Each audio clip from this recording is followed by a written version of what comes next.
I don't know if you know what's going on in the UK, but the UK is undergoing something quite extraordinary, which is,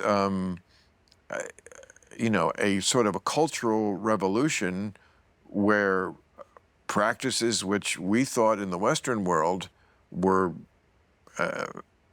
not to be tolerated are, because they don't want to have civic unrest between a large Muslim population that, not like this country, really very often did not assimilate. Yep. And in the name of like every multiculturalism and stuff like that, the left in Britain is kind of standing up for example, there's now a law about, well, it's okay to marry your cousin. Okay, it's different. I'll give it that. But you know, there are cities in Britain that, you know, I know Andrew Sullivan said last week, my grandparents wouldn't recognize as the city they grew up in. Right. I mean, it's one thing to have immigration. We all are for immigration and we need it. But the idea of immigrants used to be melting pot. We're here and we're going to help. We're going to melt in.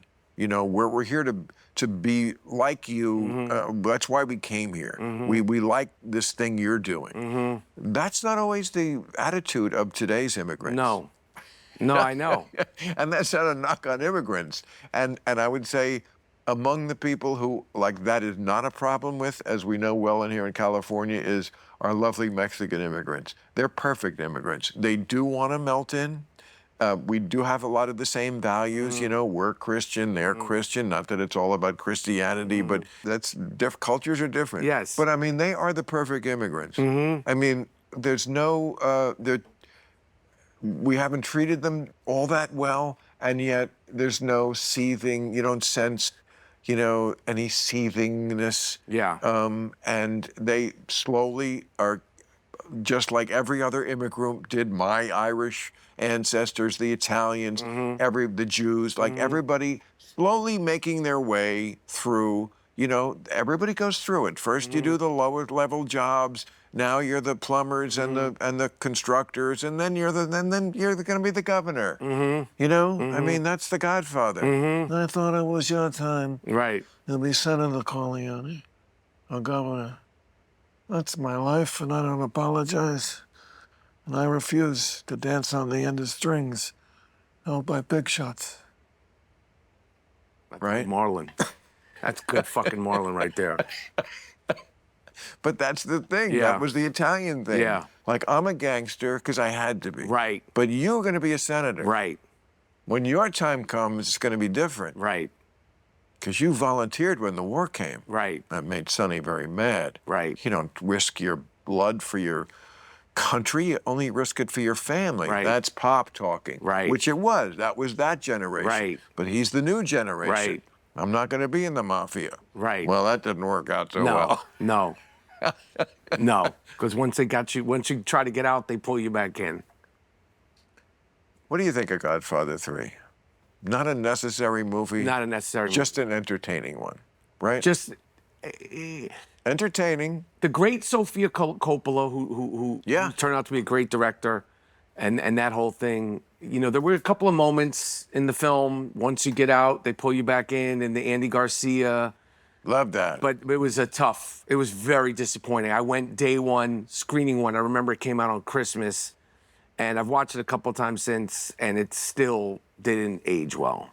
I'm not happy with it. Well, I can't concur with that exactly. It's not a necessary movie because the cycle of Michael Corleone is completed at the end of 2. He kills his brother.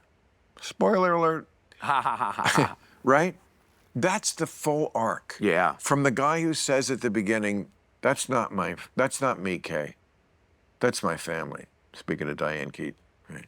That's not me, Kay. That's my family. I don't do things like that. That's my father who said that to that band leader. All the way to, I will kill my own brother. That cycle is done. Yeah.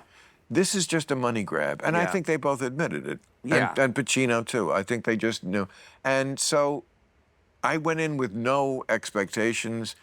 It's not necessary. It's just to entertain me. And Andy Garcia was awesome as the bastard son, and that whole thing. And Joe Mantegna. Yeah. You know, Joey Zaza on the horn. You know, it's just fun. Yeah. It's stupid because the idea that Michael Corleone of all people would like get back with Kay, who aborted his child. Yes. You know, don't you know that is an impossibility? That I could never let that happen? Oh, Michael, you're so blind. You know, You get Al on here? he won't do it. Al Pacino will do it. He's doing press. He's doing things. He won't do I think you could get him. Oh, I know I can't. Would you have a thing with him? Yes. Oh, okay. No beef. I just know him quite well. Really? Yeah. But he does interviews now. Not this one. All right. I feel like there's something behind that. Trust me, no. No, he just, you know, people have their. It reminds me of the way my mother wouldn't smoke pot at the end. You know, it would have solved all of her problems. When she was a widow, she needed to laugh more. She needed to put on weight. She needed new friends. Pot, and I couldn't get it because she just wasn't of that generation.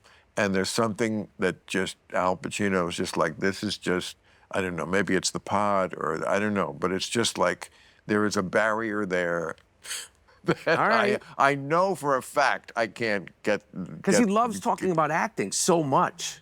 And, you know, he'll talk about, you know, unlike De Niro, who hates talking about acting, hates it. Him, I could probably get here. He did Real Time.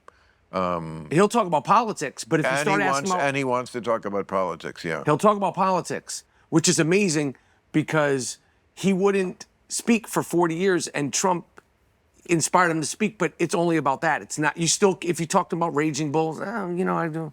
Talking about Goodfellas, you know, I know. But, I know. And everybody's tried. Right. It's just, it's just, I don't know if we'll ever get that interview about the process. He was good on Real Time, but you know, that's 12 minutes. Yes. I mean, I would love to get him here because I could crack that nut open. About acting. About anything. The acting is the thing.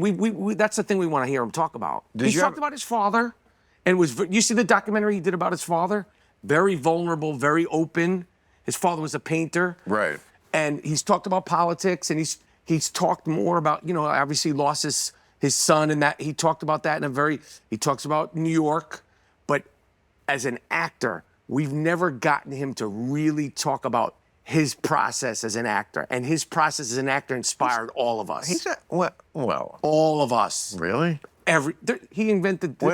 He changed the game. I think Marlon Brando changed the game. Marlon Brando to me is Dr. J, and then Robert De Niro's Michael Jordan. So he took what Dr. J's sick. Dr. J changed the game, but when Michael Jordan took what Dr. J did and everybody else.